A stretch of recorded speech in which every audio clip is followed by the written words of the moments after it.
সারা বছর পানি জমে থাকায় কিশোরগঞ্জের সদর উপজেলার কাশোয়ার বিল ছিল কচুরিপানার ভাগাড়। এ কারণে ধান পাট চাষাবাদের সুযোগ ছিল না এই বিলে। এখন 15 হেক্টর আয়তনের বিলটিতে আবাদ হচ্ছে ডাটা, পালং শাক, লাল শাক, ঢেঁড়স, পাট শাক সহ নানা শাকসবজি।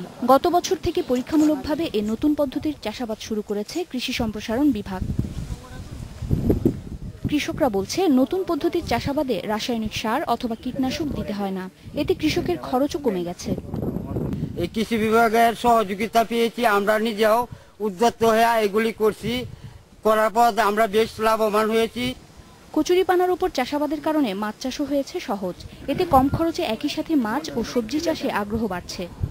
এই বছর আমরা ফিরে নতুন করে গত বছর এবার আরো অনেক বেশি করছি, যার ফলে এটাতে আমরা লাভবান, পাশাপাশি মাছের চাষও ভালো হইতেছে।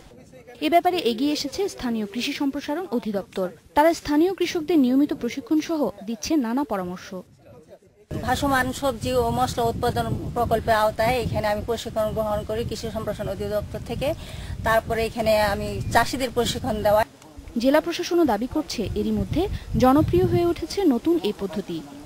আমাদের এক কাজে দুইটি কাজ হয়ে যাচ্ছে, আর এটি সারা বছরই কিন্তু সুন্দরভাবে কিন্তু উৎপাদন হচ্ছে। এতে আমাদের সারা দেশে যে শাকসবজির চাহিদা, এই চাহিদা আবার পুষ্টির জন্য আমরা যে চিন্তাটা করতেছি, এই ঘাটতি কিন্তু পুষিয়ে যাবে।